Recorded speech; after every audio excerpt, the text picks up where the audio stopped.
नमस्कार दोस्तों, कैसे हैं आप सभी। दोस्तों उम्मीद करता हूँ आप सभी स्वस्थ और मंगलमय होंगे। दोस्तों इस वीडियो में बात करने वाले हैं साइंस के टॉप 30 क्वेश्चंस के बारे में, जो कि दोस्तों पूरा का पूरा एनसीईआरटी पर आधारित होने वाला है। दोस्तों ये वीडियो सभी के लिए इंपॉर्टेंट होगा, जो भी स्टूडेंट किसी भी एग्ज़ाम की तैयारी कर रहा हो, चाहे वो एसएससी का कोई भी एग्ज़ाम हो, एमटीएस से लेकर सीजीएल लेवल तक, या फिर रेलवे का कोई भी एग्ज़ाम हो, group D, NTPC, loco pilot, RRB, JEE, कोई भी हो, उन सभी के लिए वेरी वेरी इंपॉर्टेंट होने वाला है। तो दोस्तों बने रहिएगा वीडियो के अंत तक। चैनल को सब्सक्राइब करके वीडियो को लाइक ज़रूर कर दीजिएगा। चलिए वीडियो को शुरू करते हैं। दोस्तों पहला क्वेश्चन है, हृदय का अध्ययन क्या कहलाता है। हृदय का अध्ययन हार्ट का अध्ययन क्या कहलाता है। तो ये हो जाएगा दोस्तों कार्डियोलॉजी। ऑप्शन नंबर बी सही हो जाएगा, कार्डियोलॉजी। ऑप्शन नंबर बी सही हो जाएगा दोस्तों, कार्डियोलॉजी। अब इसके विशेषज्ञ को क्या बोला जाता है दोस्तों, कार्डियोलॉजिस्ट बोला जाता है, याद रखिएगा। नेफ्रोलॉजी किसका अध्ययन है। नेफ्रोलॉजी तो हो जाएगा दोस्तों फेफड़े का अध्ययन। फेफड़े का अध्ययन हो जाएगा नेफ्रोलॉजी। ऑफ्थेल्मोलॉजी हो जाएगा दोस्तों आँखों का अध्ययन। आँखों का अध्ययन ऑफ्थेल्मोलॉजी। हेमेटोलॉजी हो जाएगा दोस्तों रक्त का अध्ययन। रक्त का अध्ययन। ये दोस्तों चारों के चारों बहुत इंपॉर्टेंट है, एग्जाम में बार बार रिपीट होता है। इन सभी को नोट कर लीजिएगा, अच्छे से याद कर लीजिएगा। अगला क्वेश्चन है, एक वस्तु को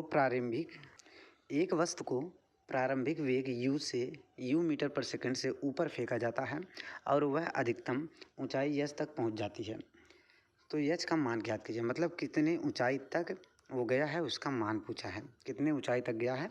तो u का मान दिया है, v का फाइनल वेलोसिटी v का मान 0 दिया है। तो न्यूटन्स का नियम, गति का समीकरण लगाएंगे दोस्तों। गति का कौन सा समीकरण, तो गति का तीसरा, थर्ड लॉ ऑफ मोशन। गति का तीसरा समीकरण लगाएंगे तो ये हो जाएगा दोस्तों v square minus you square बराबर 2a होता है। ए होता है गुरुत्वीय त्वरण। अगर इसको त्वरण में दिया है, त्वरण का मान दिया है तो ए में रखेंगे। अगर दोस्तों जी में दिया है तो हो जाएगा दोस्तों माइनस जी के साथ इसको लेंगे। गुरुत्वीय त्वरण की बात किया जाए तो माइनस जी के साथ लिया जाएगा। यह है दोस्तों पोजीशन मतलब स्थिति, तो माइनस जी का बाद रहेगा तो यहाँ पर एच हो जाएगा 2gh। तो पूरा फार्मूला हो जाएगा v square minus you square बराबर माइनस 2gh। इसमें रखेंगे u v का मान हो जाएगा 0। तो ये हो जाएगा दोस्तों h का मान इसमें पूछा है तो 2g यहाँ पर हो जाएगा, नीचे आ जाएगा तो हो जाएगा v square upon 2g। Option number A इसका सही आंसर हो जाएगा, v स्क्वायर अपॉन 2g। दोस्तों माइनस में क्यों लिया जाता है, क्योंकि गुरुत्वीय त्वरण जो होता है गुरुत्वाकर्षण बल के कारण वो नीचे की तरफ आता है, मंदन होता है, तो इसलिए उसको निगेटिव में लिया जाता है, याद रखिएगा। अगला क्वेश्चन है, वेग समय ग्राफ में यदि वेग समय के साथ परिवर्तित नहीं हो रहा होता है तो त्वरण पर क्या प्रभाव पड़ेगा। वेग समय ग्राफ ऐसा होता है, कुछ इस तरह से होता है। ये हो जाएगा दोस्तों वेग यहाँ पर हो जाएगा। ये हो जाएगा दोस्तों समय, ये हो जाएगा समय। कुछ इस तरह से बोल रहा है दोस्तों, अगर दोस्तों समय बढ़ रहा है और वेग उसमें नहीं बढ़ रहा है, वेग कांस्टेंट है, समय बढ़ रहा है वेग कांस्टेंट है, तो ये हो जाएगा दोस्तों इसमें शून्य एक्सेलरेशन होगा। एक्सेलरेशन, कोई भी एक्सेलरेशन इसमें नहीं होगा, शून्य एक्सेलरेशन होगा। यही दोस्तों अगर कुछ इस तरह से होता, मान लीजिए इस तरह से होता, तो ये हो जाएगा दोस्तों एक समान रूप से त्वरण होता। यहाँ पर वेग होता है, यहाँ पर समय होता है, ये एक समान रूप से त्वरण होता। इसको याद रखिएगा, वेग समय ग्राफ बहुत इंपॉर्टेंट है। एग्जाम में हर शिफ्ट में क्वेश्चन यहाँ से आता ही आता है। अगला क्वेश्चन है दोस्तों CaCO3 कैल्शियम कार्बोनेट, जो कि सॉलिड स्टेज में पाया जाता है। कैल्शियम कार्बोनेट, ये दोस्तों यस, एक ब्रैकेट में जो यस दिया है सॉलिड है, अब ब्रैकेट में यहाँ पर जी दिया है मतलब गैस अवस्था है, यहाँ पर यस दिया है सॉलिड अवस्था।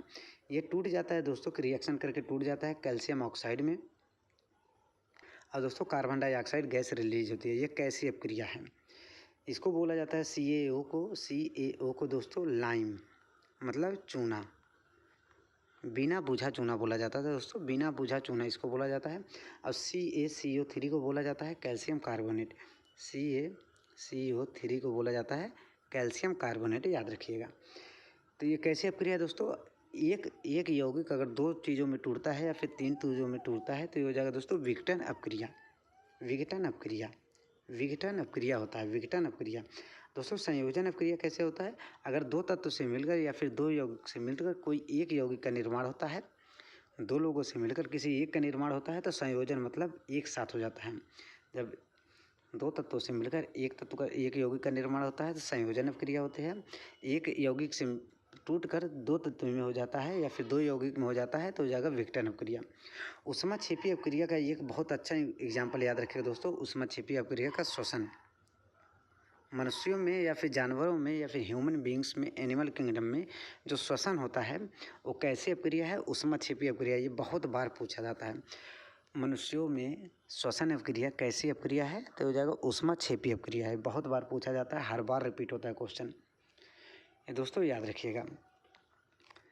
दोस्तों अगर वीडियो अच्छा लग रहा हो तो चैनल को सब्सक्राइब करके वीडियो को लाइक करना मत भूलिएगा। अगला क्वेश्चन है, अम्ल वर्षा का पीएच मान लगभग कितना होता है? अम्ल वर्षा का पीएच मान कितना होता है? तो पहले दोस्तों बात करेंगे अम्ल वर्षा किस कारण होती है। अम्ल वर्षा होती है दोस्तों नाइट्रोजन डाइऑक्साइड और दोस्तों सल्फर डाइऑक्साइड और कार्बन डाइऑक्साइड गैस के कारण। नाइट्रोजन डाइऑक्साइड का फार्मूला होता है N2O, याद रखिएगा। सल्फर डाइऑक्साइड का फार्मूला SO2 होता है। कार्बन डाइऑक्साइड का आपको लोगों को पता है CO2। नाइट्रोजन डाइऑक्साइड N2O होता है दोस्तों, याद रखिए N2O। सल्फर डाइऑक्साइड का आप लोगों को पता है और दोस्तों कार्बन डाइऑक्साइड का भी आप लोगों को पता है। ये तीनों मुख्य रूप से कारण होते हैं अम्ल वर्षा करने के लिए। इसका पीएच मान की बात करें 5.6 से कम होता है। 5.6 से कम होता है अम्ल वर्षा का पीएच मान। ऑप्शन नंबर डी इसका सही आंसर हो जाएगा, 5.6 से कम। दोस्तों अगर बात करें मुंह का पीएच मान कितना होना चाहिए, कितना होता है तब जाके मुंह में के दांतों में कैविटी लगना शुरू हो जाता है। तो हो जाएगा दोस्तों मुंह का पीएच मान अगर 5.6 से कम होता है मुख का पीएच मान, तो दोस्तों को दांतों में कैविटी या फिर सड़न होना शुरू हो जाता है। दोस्तों 1.2 की बात करें, 1.2 होता है दोस्तों जठर रस का, जठर रस का पीएच मान। जठर रस का पीएच मान जिसे दोस्तों जिसमें कौन सा अम्ल पाया जाता है? HCl, हाइड्रोक्लोरिक अम्ल। HCl पाया जाता है, हाइड्रोक्लोरिक अम्ल HCl। जठर रस का पीएच मान ये दोस्तों कहाँ पर पाया जाता है? अमाशय ग्रंथ, अमाशय में, शरीर के अमाशय में पाया जाता है जठर रस, जिसका पीएच मान 1.2 होता है। जिसमें कौन सा अम्ल होता है मौजूद? हाइड्रोक्लोरिक अम्ल HCl मौजूद होता है। 10.5 की बात करें, ये क्या होता है दोस्तों? 10.5 milk of magnesia. Milk of magnesia का पीएच मान होता है दोस्तों 10.5। ये दोस्तों सभी फैक्ट आप लोग याद रखिएगा, बहुत इंपॉर्टेंट है। और दोस्तों कोई डाउट हो तो कमेंट करके ज़रूर पूछिएगा। इस क्वेश्चन से रिलेटेड कोई भी डाउट हो इन चारों ऑप्शन में दोस्तों ज़रूर पूछिएगा। अगला क्वेश्चन है, पानी में हवा का बुलबुला किसकी तरह कार्य करता है?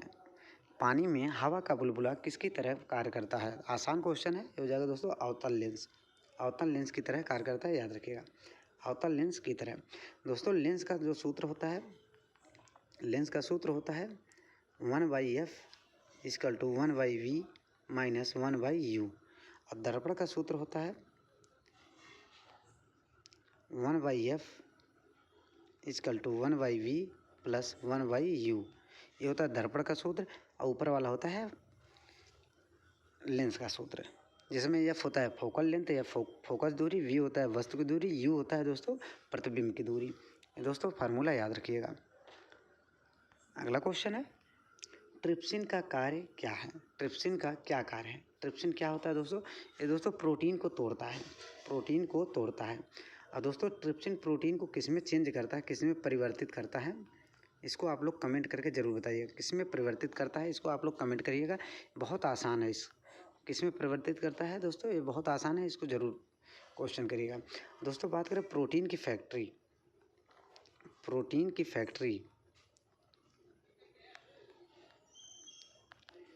प्रोटीन की फैक्ट्री किसे कहा जाता है? तो हो जाएगा दोस्तों राइबोसोम को, राइबोसोम को कहा जाता है। प्रोटीन की फैक्ट्री राइबोसोम को कहा जाता है, प्रोटीन की फैक्ट्री राइबोसोम को कहा जाता है। इसको याद रखिएगा, बहुत इंपॉर्टेंट है। प्रोटीन की फैक्ट्री राइबोसोम को, आत्महत्या की शैली लाइसोसोम को, और दोस्तों बिजली घर या फिर पावर हाउस, कोशिका का पावर हाउस किसे कहा जाता है? माइटोकॉन्ड्रिया को। अगला क्वेश्चन है, इंसुलिन में सूक्ष्म मात्रा में उपस्थित होता है, इंसुलिन में बहुत ही कम मात्रा में कौन सा तत्व इनमें से उपस्थित रहता है इंसुलिन में?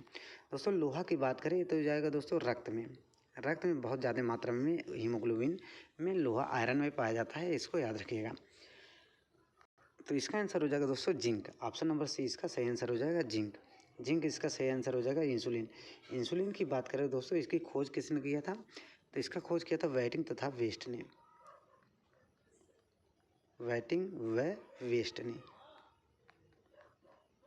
वेटिंग व वेस्ट ने इसका खोज किया था इंसुलिन की। इंसुलिन ये दोस्तों रक्त में चीनी की मात्रा को कंट्रोल करता है। रक्त में शर्करा की मात्रा को इंसुलिन ही कंट्रोल करता है, इसको याद रखेगा। रक्त में शर्करा की मात्रा को कौन नियंत्रित करता है? इंसुलिन हार्मोन्स, इंसुलिन ही करता है, इसको याद रखेगा, बहुत इंपॉर्टेंट है। अगला क्वेश्चन है, बहुत इंपॉर्टेंट क्वेश्चन है दोस्तों। दो फोकस दूरी वाले लेंस का प्रयोग किसके लिए किया जाता है? मतलब दोस्तों फोकस दूरी के लेंस का प्रयोग क्यों किया जाता है? आंखों से जब दोस्तों दिखाई नहीं देता है तो लेंस का प्रयोग किया जाता है। आंखों में लेंस लगाया जाता है या फिर चश्मों में लेंस लगाया जाता है। अगर दोस्तों किसी में केवल एक फोकस दूरी वाला लगाया जाता है, किसी में दो फोकस दूरी वाला। तो दो फोकस दूरी वाला कब लगाया जाता है? तो ये हो जाएगा दोस्तों मायोपिया तथा हाइपर माइट्रोपिया दोनों जब होता है, दोनों केस होता है व्यक्ति के अंदर आँखों में, तब इसको लगाया जाता है। दोस्तों बात करें मायोपिया में, मायोपिया रोग का मतलब है दोस्तों निकट दृष्टि। निकट दृष्टि दोष को बोला जाता है, निकट दृष्टि दोष को बोला जाता है मायोपिया। हाइपरमेट्रोपिया बोला जाता है दूरदृष्टि दोष को, दूरदृष्टि दोष को बोला जाता है हाइपरमेट्रोपिया। निकट दृष्टि दोष को बोला जाता है मायोपिया। मायोपिया निकट दृष्टि दोष को, और निकट दृष्टि दोष में दोस्तों दूर की वस्तुएं साफ दिखाई देती हैं और पास की वस्तुएं नहीं दिखाई देती हैं। सॉरी, पास की वस्तुएं दिखाई देती हैं, दूर की वस्तुएं नहीं दिखाई देती हैं। अगर दोस्तों दोनों केस बन रहे हैं कि मतलब निकट दृष्टि दोष भी है और दूरदृष्टि दोष भी है, तो इसको दो फोकस दूरी वाला लेंस उसमें लगाया जाता है।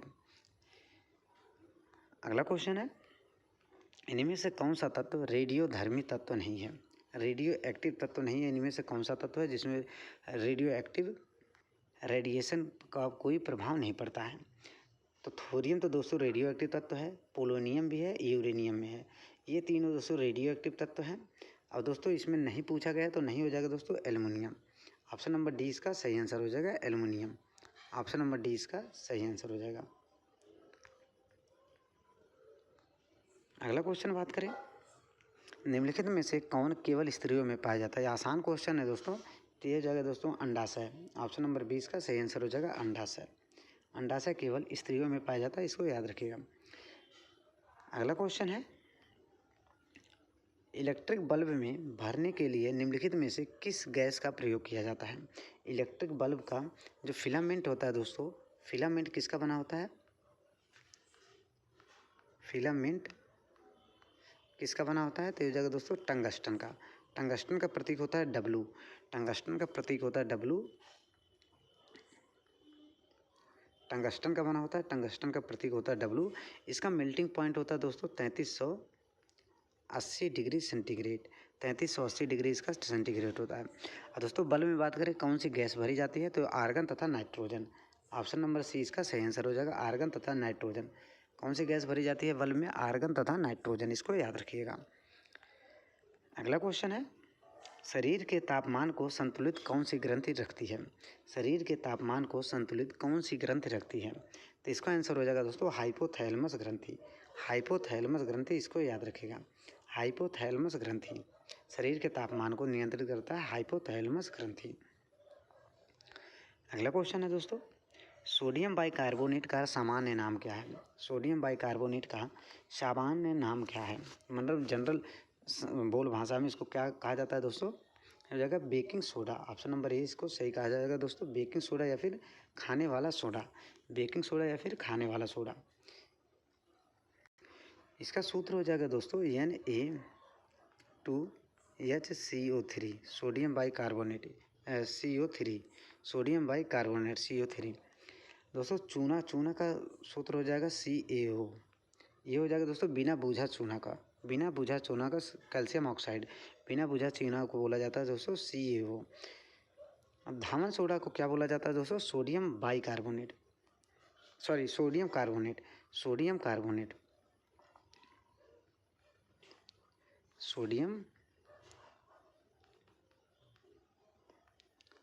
सोडियम कार्बोनेट को बोला जाता है दोस्तों धावन सोडा। और सोडियम कार्बोनेट यानी A2CO3, यानी A2CO3 सोडियम कार्बोनेट का सूत्र है। अगला क्वेश्चन है दोस्तों अगर कंटेंट अच्छा लग रहा है तो वीडियो को लाइक करके चैनल को सब्सक्राइब करना मत भूलिएगा। अगला क्वेश्चन है, पीनियल ग्रंथि कहाँ अवस्थित होती है या फिर कहाँ स्थित होती है? पीनियल ग्रंथि कहाँ स्थित होती है? मस्तिष्क में पाई जाती है। पीनियल ग्रंथि मस्तिष्क में पाई जाती है, इसको याद रखिएगा, आसान क्वेश्चन है। अगला क्वेश्चन है, उत्तेजना के समय निम्नलिखित में से कौन सा हार्मोन्स अत्यधिक मात्रा में स्रावित होता है? उत्तेजना के समय निम्नलिखित में से कौन सा हार्मोन्स अत्यधिक मात्रा में स्रावित होता है?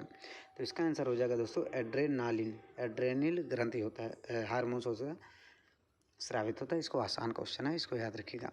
अगला क्वेश्चन है, एस्ट्रोजन तथा प्रोजेस्टेरॉन किस ग्रंथि के विकास को संतुलित तथा नियंत्रित करते हैं?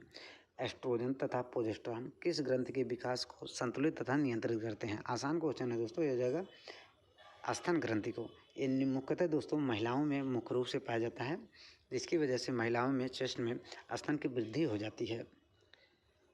अगला क्वेश्चन है, किसी व्यक्ति की आँखों का भूरा, नीला तथा काला रंग किस विशेष रंजक की उपस्थिति पर आधारित है? तो ये आसान क्वेश्चन है दोस्तों, आइरिस, आइरिस, इसको याद रखिएगा, आइरिस। अगला क्वेश्चन है,